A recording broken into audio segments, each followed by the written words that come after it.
Hello dear students. आज हम करेंगे हैलोजन के आगे उसकी रिएक्टिविटी देखते हैं।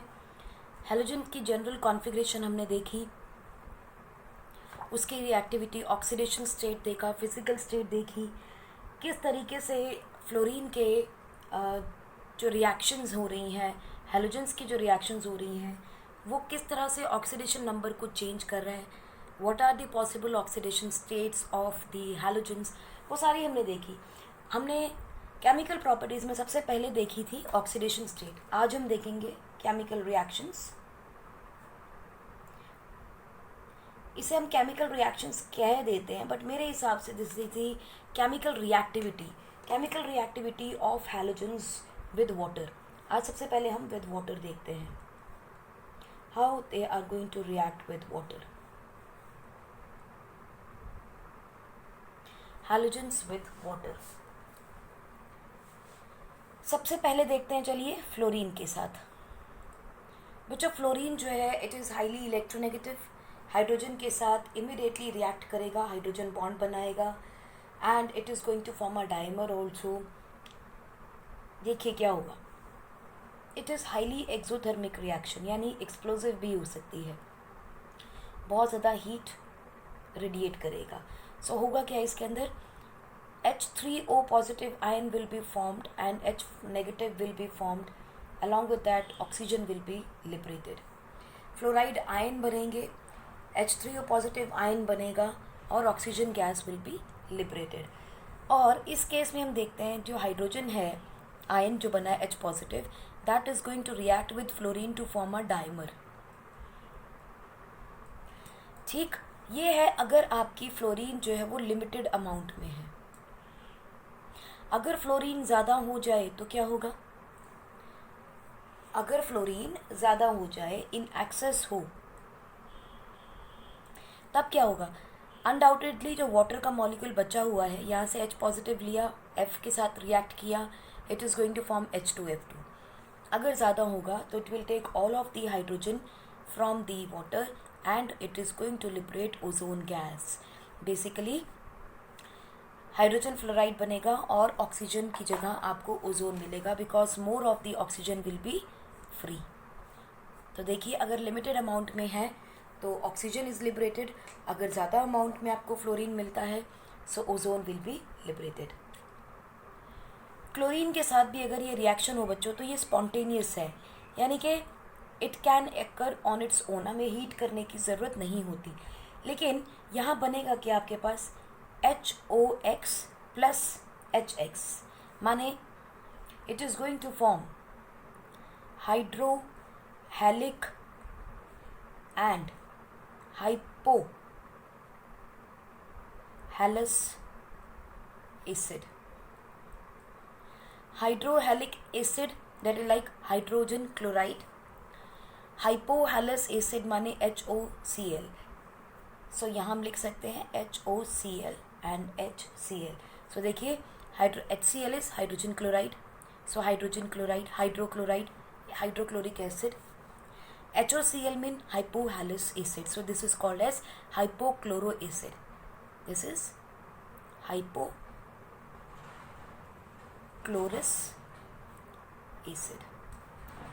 So आपको इसमें की याद रखना है कि अगर मान लीजिए वाटर क्लोरीन के साथ रिएक्ट करता है या एनी अदर हैलोजन के साथ रिएक्ट करेगा, it is going to form two major compounds, one is hypohalous acid and another one is hydrohalic acid.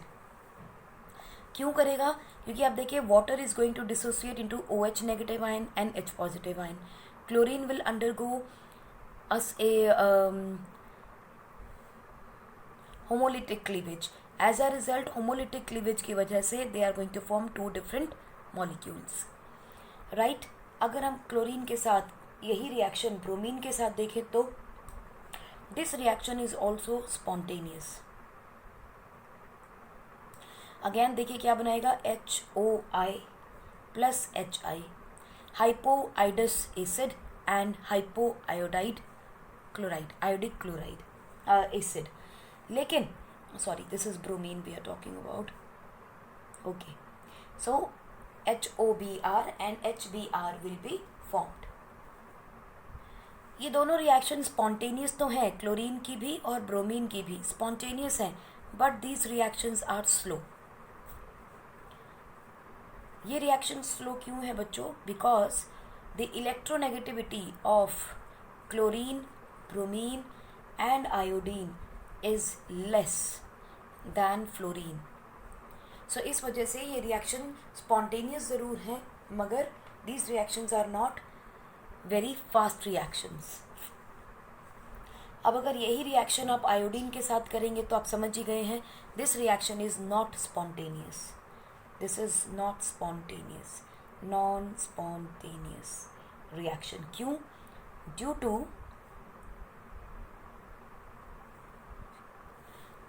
To smaller reduction potential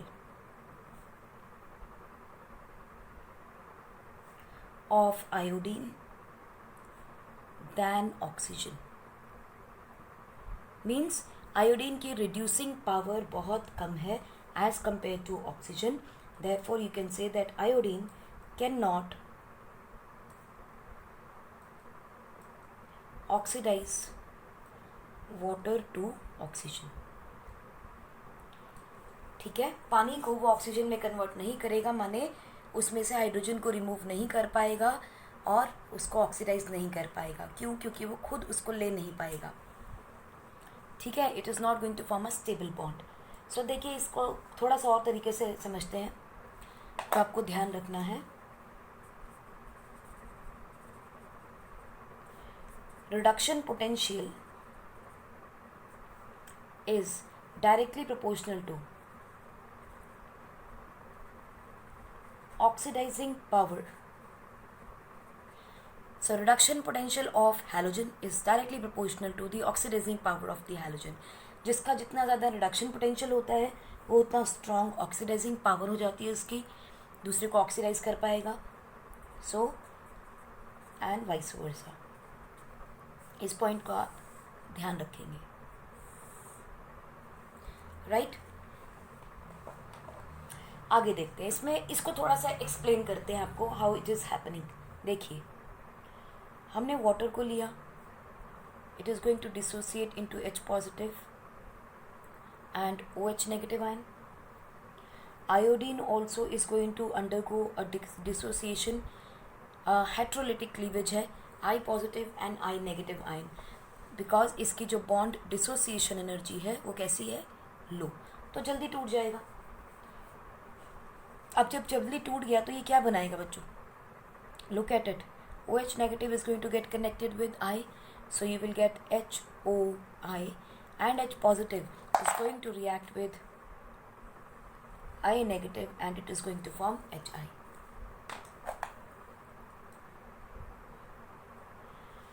right? इस वजह से ये प्रोडक्ट्स बनते हैं। अगर हम ऑक्सीडाइजिंग नेचर देखें तो हमने देखा था fluorine is a very strong oxidizing agent. F2 is the strong oxidizing agent. दिमाग में आया होगा तो ये तो मैडम उसके साथ भी हो सकता है, फ्लोरीन के साथ भी हो सकता है। नहीं, बिकॉज फ्लोरीन एक स्ट्रॉन्ग ऑक्सीडाइजिंग एजेंट है। एज अ रिजल्ट अगर फ्लोरीन मान लीजिए फ्लोरीन किसी हैलोजन के साथ भी अगर रिएक्ट कर गया तो क्या करेगा? उसको डिस्प्लेस कर देगा। It is going to form HF plus you will get X2 gas. Correct? Let us take an example. चलिए यहाँ पे हम लोग Cl ले लेते हैं। अगर हमने HCl ले लिया तो it is going to form what? HF twice and twice. Correct? And it is going to form Cl2 gas. So being very high oxidizing power, having high oxidizing power, fluorine is going to oxidize HCl to chlorine gas, क्योंकि hydrogen को remove करेगा और खुद उसको ले लेगा। Right? जब हम इसकी केमिकल प्रॉपर्टीज़ की बात कर रहे हैं बच्चों, किसी भी ग्रुप की जब हम केमिकल प्रॉपर्टीज़ देखेंगे तो उसमें कुछ चीज़ें खास रहेंगी। सबसे पहले हमने देखी क्या? उसकी ऑक्सीडेशन स्टेट। नंबर 2 हमने उसका देखा रिएक्टिविटी विद वाटर। ये हम ऑलमोस्ट हर ग्रुप में करने वाले हैं, इसीलिए आपको बता रही हूँ। Number 3 is the reactivity with hydrogen. Right? Number 3 आप देखोगे reactivity with oxygen, because these are readily available elements हैं या कंपाउंड्स हैं नेचर के अंदर. This is number 4. और नंबर 5 में आप देखेंगे बच्चों अपने आप के साथ जुड़ना, यानी कि रिएक्टिविटी विद अदर हैलोजेंस. हम ये भी इन केस ऑफ हैलोजेंस देखेंगे. यहाँ हमने हैलोजन कह दिया. बाकी ग्रुप में अगर हम देखेंगे तो it will say that reactive with the congeners, यानी कि उस ग्रुप के बाकी मेंबर के साथ किस तरह से वो रिएक्ट करते हैं. So let us look at reactivity with, third point है हमारा reactivity with hydrogen.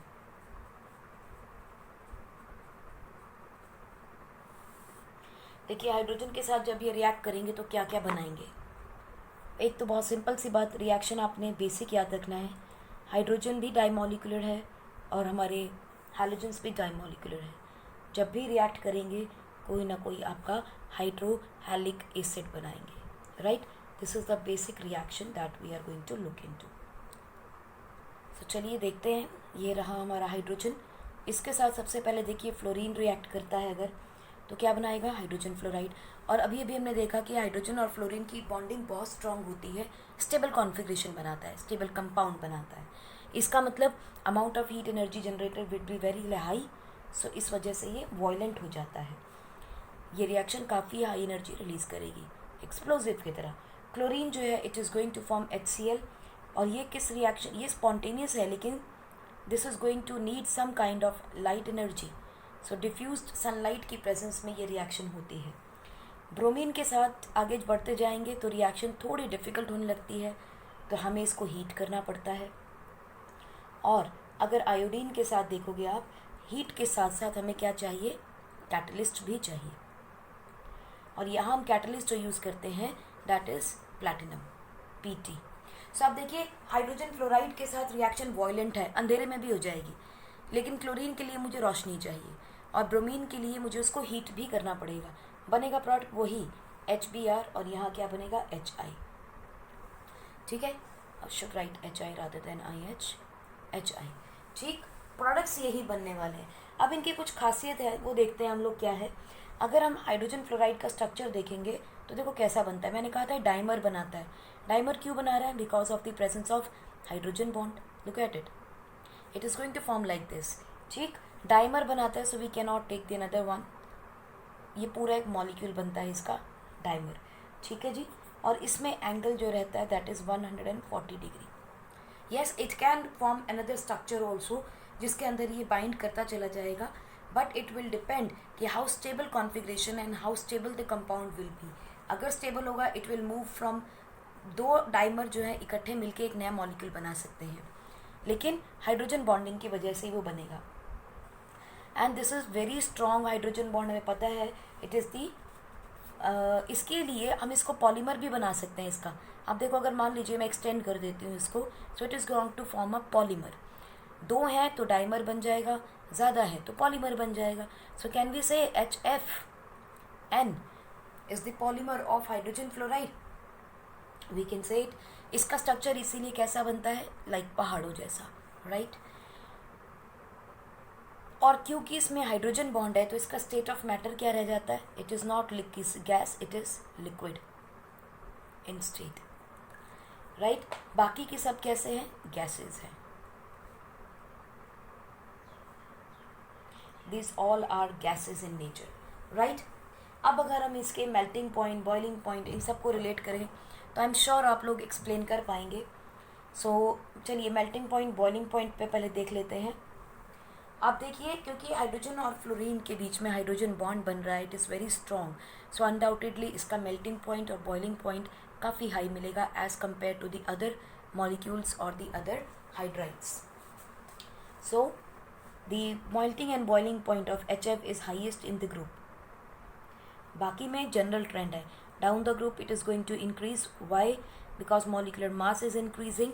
There is the increase in the crystalline structure, we can say it is more of the systematically planned. और इसी वजह से वहाँ wander wall forces increase कर जाती हैं और वैंडर वॉल फोर्सेस के इंक्रीज करने की वजह से इसका melting point, boiling point high हो जाएगा. सो वैन डर वाल फोर्स क्यों इंक्रीज कर रही है? Because of increase in atomicity. Correct. Same चीज़ें हैं जो हमने भी पीछे की हैं, सब चीज़ों में हम लोग इसी तरह के कॉन्सेप्ट लगाने वाले हैं. They are not that difficult. Next आप देखेंगे नेचर ऑफ बॉन्ड. हम नेचर ऑफ बॉन्ड की बात कर रहे हैं तो हम बात करते हैं covalent bond and ionic bond की. अब देखिए डाउन द ग्रुप आपकी इलेक्ट्रोनेगेटिविटी डिफरेंस कम होता जाएगा. जब इलेक्ट्रोनेगेटिविटी डिफरेंस कम हो जाता है तो आपके पास पोलैरिटी की पावर कम हो जाती है. जब पोलैरिटी कम हो जाएगी तो कोवलेंट कैरेक्टर रिड्यूस हो जाता है. As a result hydrogen fluoride is most covalent and down the group it is going to decrease. So you can say covalent character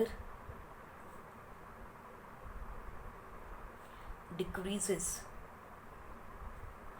down the group. Reason? Because electronegativity decreases. Fine. Next देखते हैं bond length. Bond length आप बता सकते हैं. आई am sure आप सब बता सकते हैं कि बॉन्ड लेंथ का क्या होगा. Down the group bond length is undoubtedly going to increase, right. So bond length increases down the group. Why increases? We know because atomic size is increasing.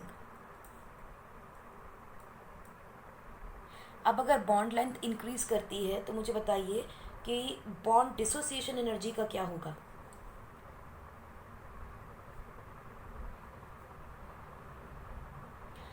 Bond dissociation energy is inversely related to bond length. इसका मतलब अगर bond length नीचे increase कर रही है तो bond dissociation energy को क्या होगा? It will decrease down the group.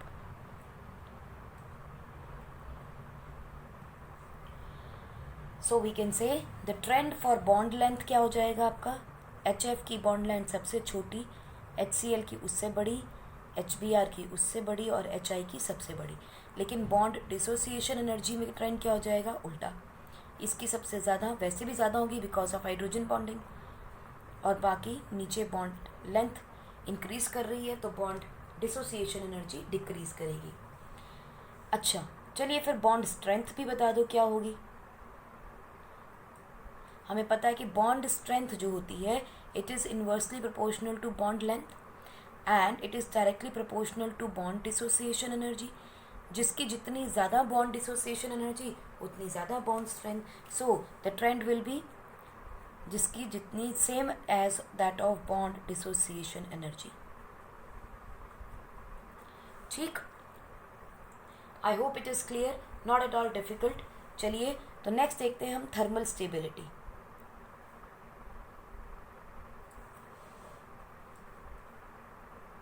Thermal stability किससे रिलेटेड है? थर्मल स्टेबिलिटी रिलेटेड है आपकी बॉन्ड डिसोसिएशन एनर्जी से. जिसकी जितनी ज़्यादा बॉन्ड डिसोसिएशन एनर्जी उतनी थर्मल स्टेबिलिटी, जितनी बॉन्ड स्ट्रेंथ उतनी थर्मल स्टेबिलिटी.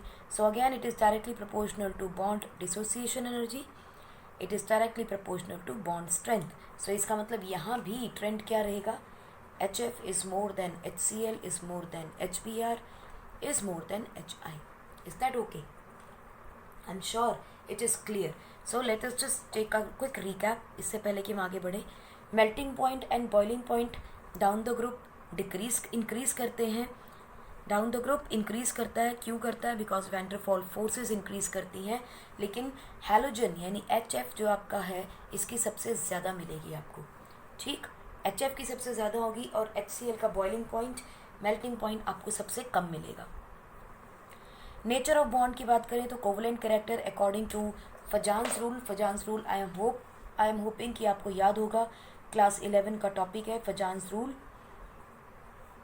जब पोलैरिटी ज़्यादा होती है कोवलेंट कैरेक्टर ज़्यादा होता है. जब पोलैरिटी कम होती है कोवलेंट कैरेक्टर कम हो जाता है.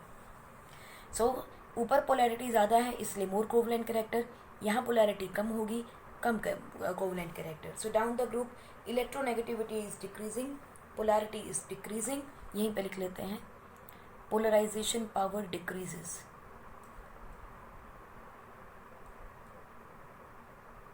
so covalent character decreases. Bond length down the group increase करेगी. Similarly bond dissociation energy, bond strength और thermal energy, thermal stability will decrease down the group. So I hope ये 6 factors आपके अच्छे से दिमाग में बैठ गए होंगे. कहीं भी आ जाए तो आप एक्सप्लेन कर पाएंगे by using A correct reasoning. Next आप देखते हैं रीजनिंग रिड्यूसिंग कैरेक्टर.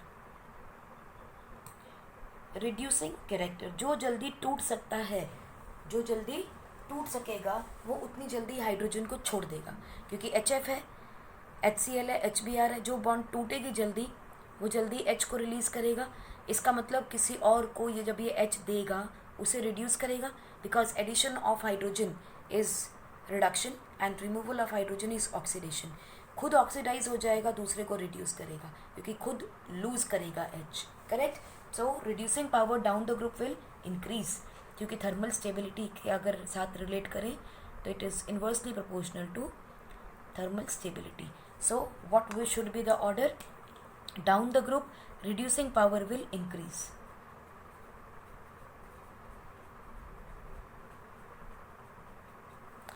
ओके.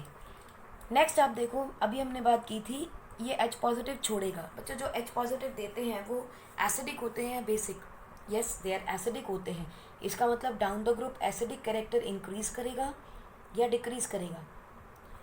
और एसिडिक कैरेक्टर का ध्यान रखिएगा, एसिडिक और बेसिक हम कब करते हैं? जब पानी साथ में हो. Only in aqueous solution. So it shows only in aqueous solution.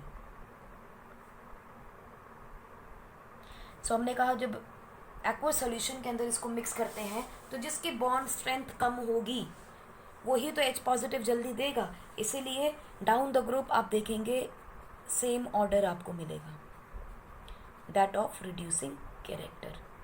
It is going to increase down the group. यहाँ भी देखिए reducing power increases down the group. यहाँ देखिए it is decreasing thermal stability, decreasing bond strength, decreasing bond dissociation energy, decreasing bond length, increasing. Correct? I hope ये सारी चीज़ें आपके अच्छे से दिमाग में बैठ गई हैं. सो अगर इसको हम क्विकली समराइज करना चाहें तो हम कैसे लिखेंगे?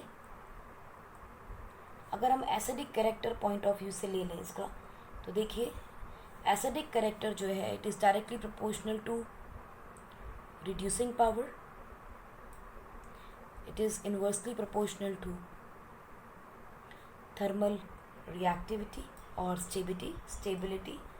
Inversely proportional to bond dissociation energy and directly proportional to bond length and directly proportional to melting point and boiling point because down the group it is increasing. Correct?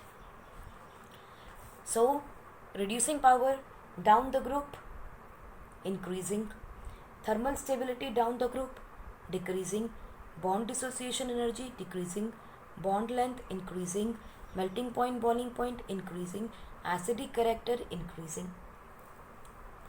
ठीक है जी. इसी को हम बॉन्ड नेचर से भी relate कर सकते हैं. It is inversely proportional to nature of bond. Nature of bond में कोवलेंट कैरेक्टर कैसा हो रहा था? डाउन द ग्रुप डिक्रीज कर रहा था, है ना. सो यहाँ लिख सकते हो नेचर ऑफ बॉन्ड में कोवलेंट बॉन्ड लिख लीजिए आप. Covalent bond it is decreasing down the group. ठीक है. और अगर आयनिक बॉन्ड आ जाए it is increasing down the group. और क्या रह गया? I think that's all. और ध्यान रहे this is for hydrohalic acids. Trends हर एक चीज़ में अलग हो जाएंगे. आपको बहुत ध्यान से देखना है कि इन सब में मेजर रोल कौन प्ले कर रहा है. एक आपकी इलेक्ट्रोनेगेटिविटी और दूसरा आपकी hydrogen bonding. Right? So the major role is played by इन दो फैक्टर्स की वजह से सारे ट्रेंड्स आ रहे हैं. किसमें? हाइड्रोहैलिक एसिड्स के अंदर. चलिए नेक्स्ट देखते हैं हमारी रिएक्टिविटी विद ऑक्सीजन.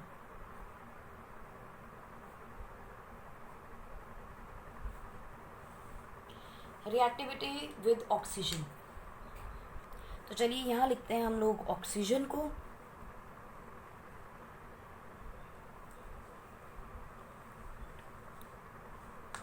एंड सबसे पहली रिएक्शन देखते हैं इसकी फ्लोरीन के साथ, F2 के साथ। यहाँ पे ये दो प्रोडक्ट्स देता है हमें।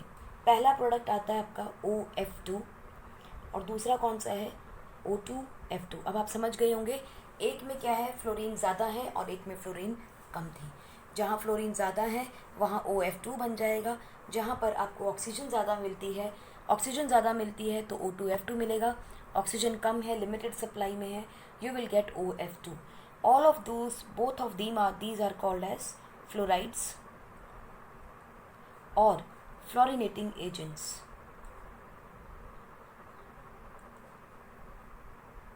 फ्लोरिनेटिंग एजेंट्स होता क्या है, हम इसको P4 के साथ यानी कि वाइट फॉस्फोरस के साथ रिएक्ट करते हैं and we get P4F6 which is used as spent nuclear fuel remover.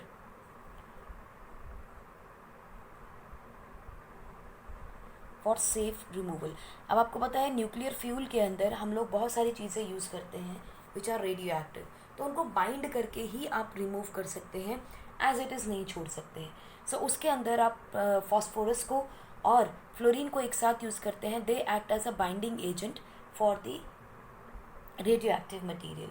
So this is very very important to remember that it is use for as a fluorinating agent. और fluorinating agent क्या होते हैं, those agents which are used to remove the spent nuclear fuel for safe removal, right? अब देखिए इसको fluoride क्यों कहा गया, ये तो हमें पता चलेगा क्यों F नेगेटिव है, because it is more electronegative, fluorine is more electronegative than oxygen, इसीलिए फ्लोराइड फैमिली बनाएगा। आपको याद है क्लास 10 में आप लोगों ने फैमिलीज ऑफ सॉल्ट्स पढ़े थे, तो फ्लोराइड कोई भी फैमिली हो जो राइट हैंड साइड पे यानी कि अनाइन फॉर्म करता है उसी की फैमिली काउंट की जाती है।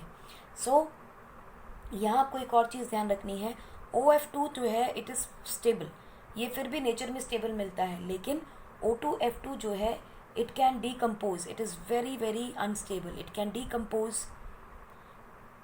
Eight 113 kelvin. Look at it, बहुत कम टेम्परेचर है उसके ऊपर भी डिकम्पोज कर जाता है, लेकिन OF2 जो है वो स्टेबल है, इसलिए ज़्यादातर इसको यूज़ किया जाता है rather than O2F2 for the reactions.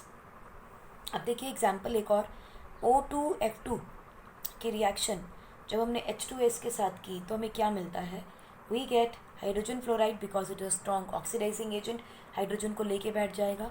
Eight the same it is going to form SF6 sulphur fluoride plus it is going to release oxygen gas. So जब भी O2F2 फ्लोरिनेटिंग एजेंट किसी भी गैस के साथ H2S gas के साथ react करता है, so this is going to release oxygen. Just one correction बच्चों, this is the plutonium which is the nuclear material, nuclear reactor में हम यूज़ करते हैं fuel. So this is PU not the P4, please make this correction, this is plutonium. So this is a spent nuclear fuel that is going to react with the fluorine. O2F2 H2S के साथ भी react करता है और oxygen gas को liberate कर देता है।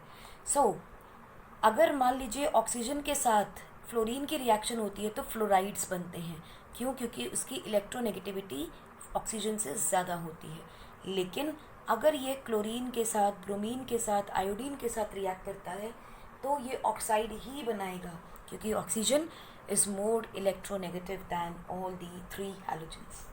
सो देखिए क्या बनेगा, क्लोरीन के साथ जब ऑक्सीजन की रिएक्शन होती है it is going to form number 1 Cl2O, जिसमें कि ऑक्सीडेशन स्टेट जो क्लोरीन का आएगा वो क्या आएगा, +1। दूसरा कंपाउंड क्या बन सकता है, ClO2, यहाँ देखिए ऑक्सीडेशन स्टेट क्या आएगी, +4।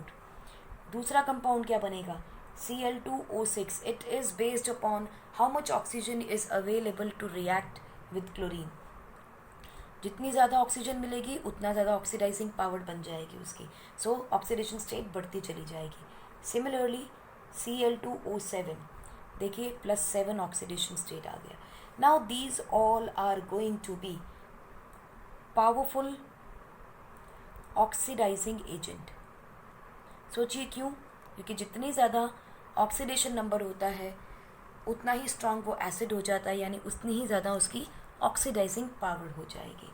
And highly exothermic. So these are the powerful oxidizing agent because हम डायरेक्टली ऑक्सीडेशन नंबर से इसे रिलेट कर रहे हैं. So can cause explosion on heating. तो इसीलिए हम इसको हीट ज़्यादा नहीं कर सकते हैं. इसी क्लोरीन को हम यूज़ करते हैं as bleaching agent because they are powerful oxidizing agent, will release chlorine gas on reaction with any of the other compounds जो कि ब्लीचिंग एजेंट की रिएक्शंस कॉज करते हैं. नेक्स्ट देखते हैं हम ब्रोमीन के केस में. ब्रोमीन के केस में भी डिफरेंट कंपाउंड्स बनेंगे according to the availability of oxygen, but we know down the group oxidation state छोटे नंबर की स्टेबल होने लगती है. सो इसलिए यहाँ पे हमें 3 ही कंपाउंड मिलते हैं जिसके अंदर ऑक्सीडेशन स्टेट +1 +3 एंड +6 आ रही है. Now these are least stable oxides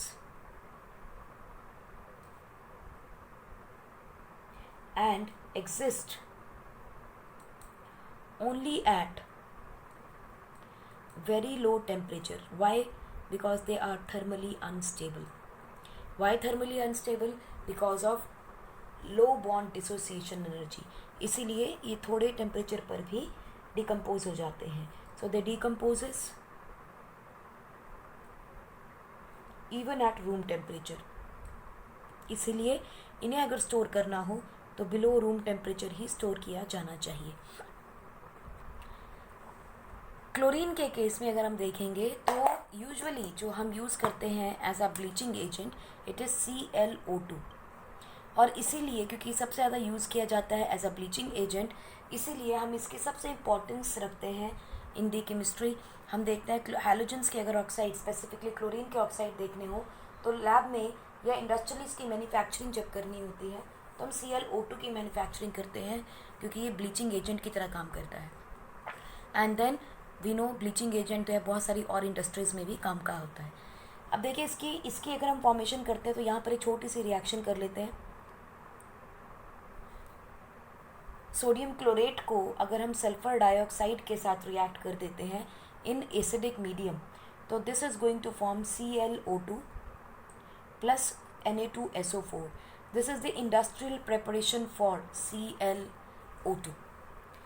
yes, ऐसे भी प्रिपेयर किया जाता है लेकिन इंडस्ट्री में हम इसको इस तरीके से प्रिपेयर करते हैं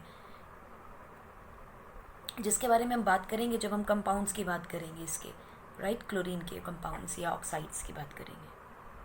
सिमिलरली ऑक्सीजन की हम रिएक्शन देखते हैं बच्चों आयोडीन के साथ. आयोडीन के साथ भी it is going to form different compounds I2O4, I2O5 and I2O7 जिसमें ऑक्सीडेशन स्टेट है +4, +5 and +7. Right, now all of these are actually good oxidizing agents.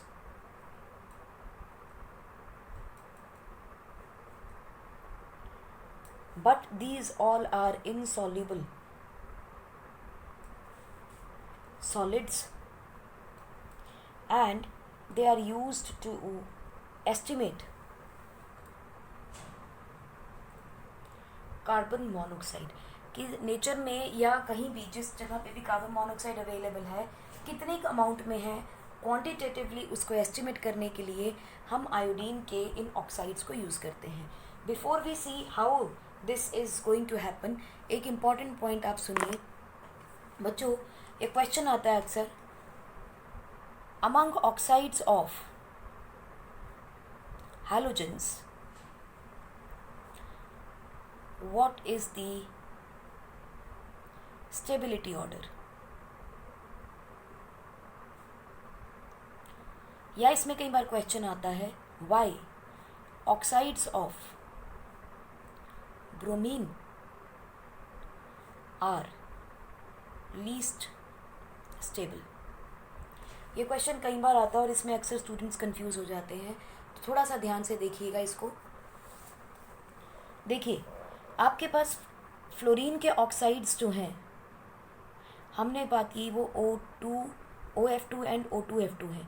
इसके अंदर भी हमने कहा this is most stable at 298 kelvin यानी कि रूम टेम्परेचर पे, and this is unstable because we know it decomposes at 113 kelvin यानी कि बहुत नीचे टेम्परेचर पे ही डिकम्पोज कर जाता है। करेक्ट है। और इसकी स्टेबिलिटी हम इसलिए जानते हैं because they are both are electronegative, and fluorine being more electronegative is going to bind it very strongly. वहाँ फ्लोरीन ज़्यादा है ऑक्सीजन से तो स्ट्रांगली बाइंड करता है, लेकिन आप देखिए O2F2 में oxygen is increasing, so that is why bond is becoming weaker. लेकिन अगर हम ऑक्साइड्स ऑफ क्लोरीन, आयोडीन और ब्रोमीन की बात करें तो बच्चों ऑर्डर क्या आता है, iodine is more stable than bromine and chlorine is also more stable than bromine. तो ऑर्डर बनता है आपके पास iodine, chlorine and bromine. This is least stable. ऐसा क्यों है? देखिए आयोडीन का जो साइज़ है वो बड़ा हो जाएगा, ठीक है। आयोडीन का साइज़ बड़ा हो जाता है, as a result its polarizing power is more।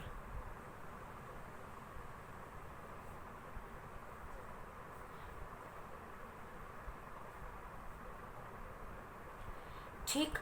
Chlorine जो है it has vacant d orbitals, so it can form strong bond। अब ये दोनों ही चीज़ें ब्रोमीन लैक करता है। क्यों? एक तो उसका साइज़ आयोडीन से छोटा है, पोलराइजिंग पावर ज़्यादा नहीं है, भले ही क्लोरीन से ज़्यादा है, लेकिन ब्रोमीन के पास वेकेंट डी ऑर्बिटल नहीं है क्योंकि एटॉमिसिटी बढ़ गई and there is no vacant d orbital. Polarizing power भी कम है, वेकेंट डी ऑर्बिटल भी नहीं है, as a result it is least stable. So this is called as middle row effect, क्योंकि इस मिडल रो इफेक्ट के अंदर लो पोलराइजिंग पावर है unlike iodine. Low polarizing power है नंबर 1, और दूसरी चीज़ क्या है, no vacant d orbital.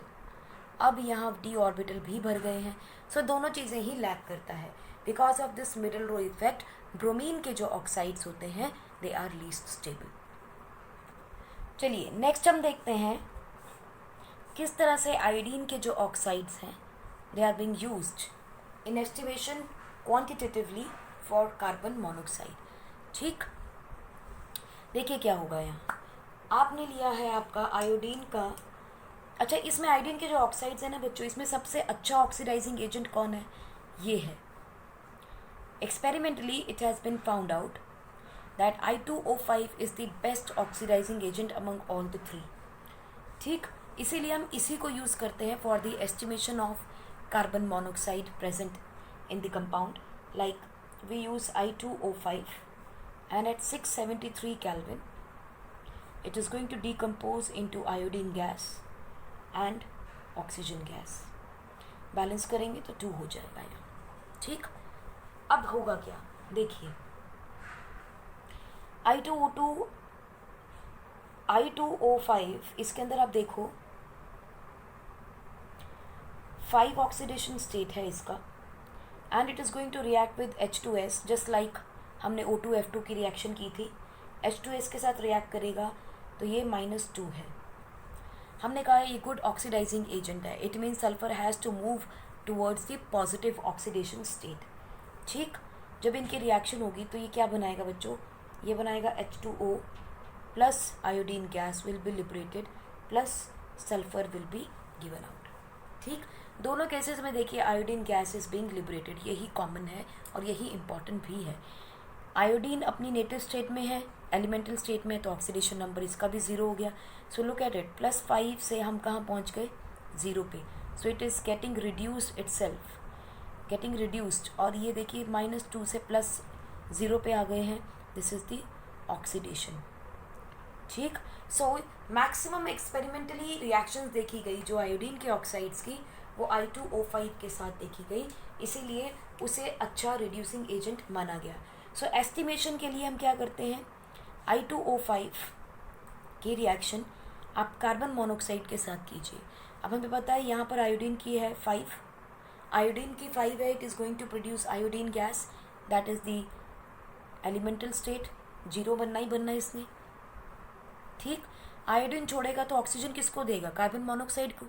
Carbon monoxide, carbon कितने बॉन्ड बना सकता है, 2, 4 बॉन्ड्स बना सकता है, और ऑक्सीजन कितनी बॉन्ड बना सकता है, 2। इसका मतलब ये है कि कार्बन मैक्सिमम 2 एटम्स को ऑक्यूपाई कर सकता है ऑक्सीजन के, so it is going to form carbon dioxide, correct. Balancing हम कर सकते हैं, 5 over here, 2 over here, 2 iodine, लेकिन 5 ऑक्सीजन बैलेंस्ड नहीं है, so we are going to put 5 over here and 5 over here, तो कितना हो गया, 5 और 5 10, 5 और 2 10, so it is the balanced chemical reaction. So look at it, carbon monoxide has been reduce oxidise to carbon oxide. देखिए यहाँ पे क्या है, कार्बन की +2 ऑक्सीडेशन स्टेट है, यहाँ क्या है +4, so look at it, it is getting oxidized, and this is getting oxidized, and iodine is getting reduced, right। यहाँ से हम निकाल सकते हैं कि कार्बन मोनोऑक्साइड कितनी है, यानी कि 5 moles of carbon monoxide will produce only 1 mole of iodine.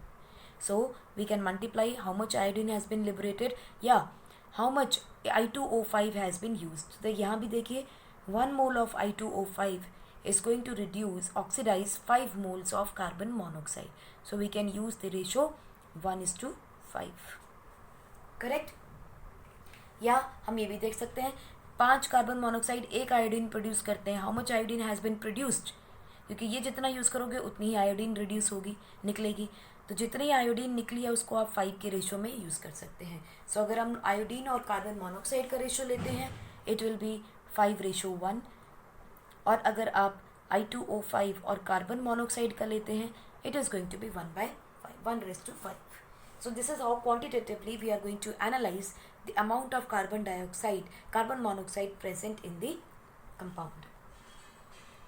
इस मेथड को हम कहाँ यूज करते हैं,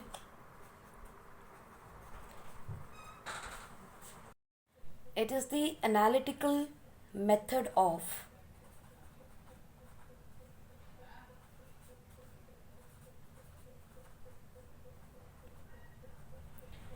determining carbon monoxide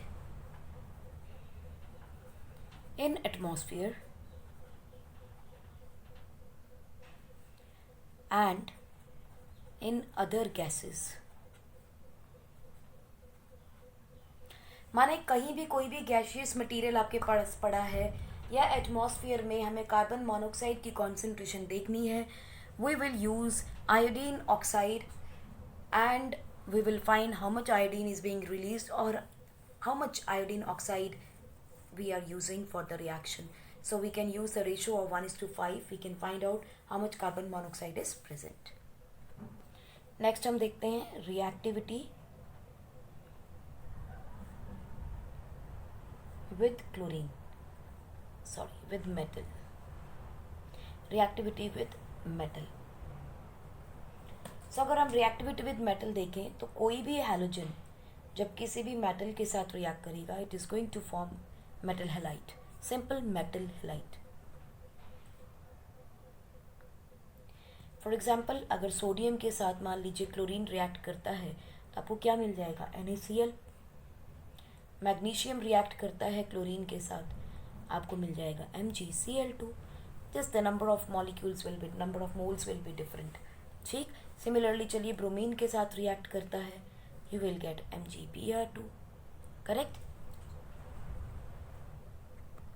in case of अगर हम देखें metal fluoride, metal chloride, metal bromide and metal iodide, अगर हम इनका कैरेक्टर देखें तो this is more covalent and this is more ionic.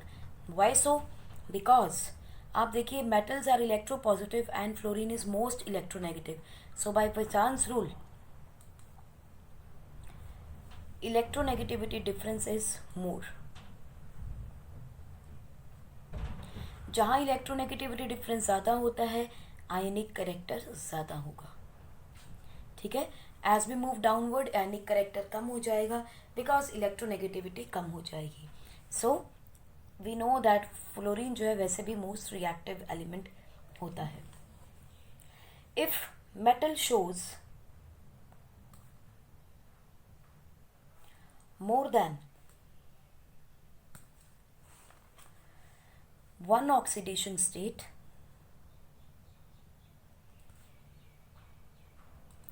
then higher oxidation state shows covalent character.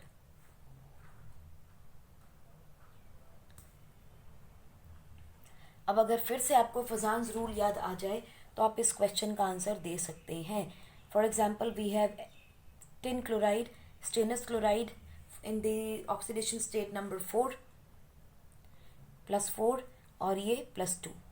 अब आप देखिए इसका ऑक्सीडेशन स्टेट ज़्यादा है, इसका ऑक्सीडेशन स्टेट कम है, so this is going to be covalent and this is going to be आयनिक।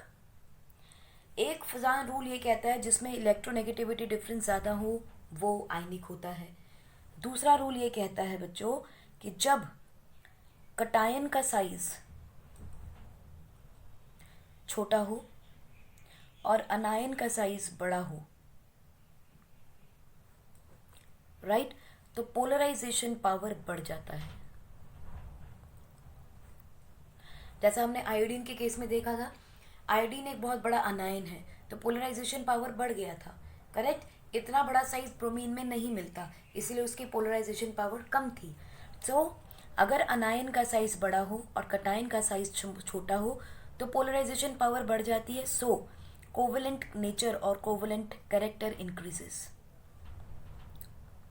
सो अब आप ये देखिए +4 का मतलब है कटायन का साइज छोटा हो जाएगा because it is going to lose 4 electrons. यहाँ +2 है, it is means it is going to lose less electrons, तो साइज इसमें छोटा ज़्यादा होगा क्योंकि net nuclear effect will increase. That is why जिसका ऑक्सीडेशन नंबर ज़्यादा होता है that shows more covalent character as compare to the one with the lower oxidation number. I hope it is clear to you. Next देखते हैं reactivity with other halogens. बच्चों इसके ऊपर हम बहुत बड़ा टॉपिक करेंगे इंटर हैलोजन कंपाउंड्स के बारे में, इन्हीं को हम इंटर हैलोजन कहते हैं।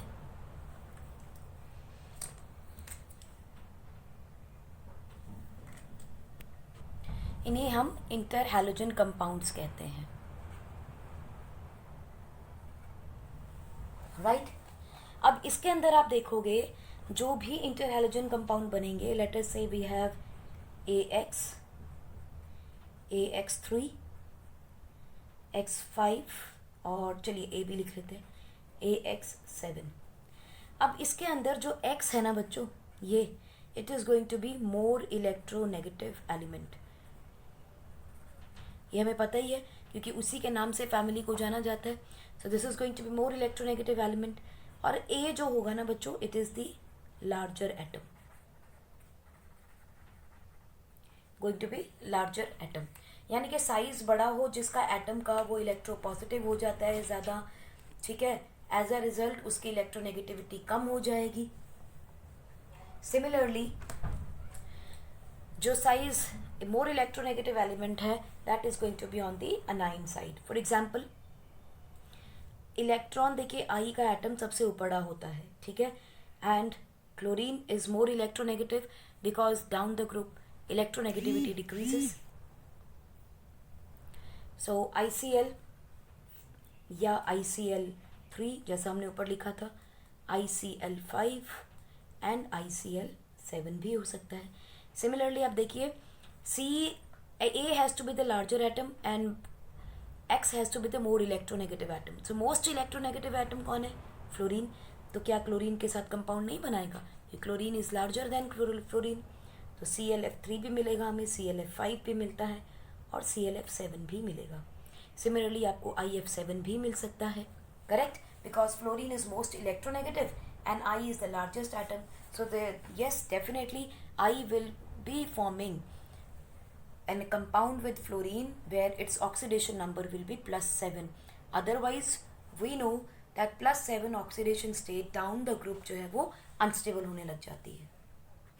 बच्चों इसके बाद हम करेंगे हमारे कंपाउंड्स ऑन हैलोजेंस, यानी कि हैलोजेंस एंड इट्स कंपाउंड्स और and their compounds, because there are more than one halogen. So compounds, जिसमें सबसे पहले हम पढ़ने वाले हैं क्लोरीन के बारे में. क्लोरीन की फॉर्मेशन देखेंगे, क्लोरीन की फिजिकल केमिकल प्रॉपर्टीज़ देखेंगे, उसकी केमिकल रिएक्शंस भी देखेंगे, केमिकल प्रॉपर्टीज़ देखेंगे. और दूसरा हम पढ़ने वाले हैं HCl in case of chlorine, यानी हाइड्रोजन क्लोराइड के बारे में हम पढ़ेंगे. राइट, हाइड्रोजन क्लोराइड की भी सारी प्रॉपर्टीज़ हम देखेंगे. Then we will be talking about oxides of halogens. Third compound जो हम देखेंगे that will be the oxides of halogen. And last में हम देखेंगे हमारे इंटर हैलोजन कंपाउंड्स.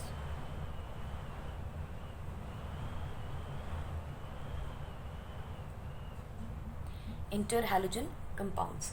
सो इसके बाद आपका ये topic which is group number 17 will be over. So next lecture में वेट फॉर द लेक्चर जिसके अंदर हम क्लोरीन के बारे में पढ़ने वाले हैं. Till then, thank you, take care.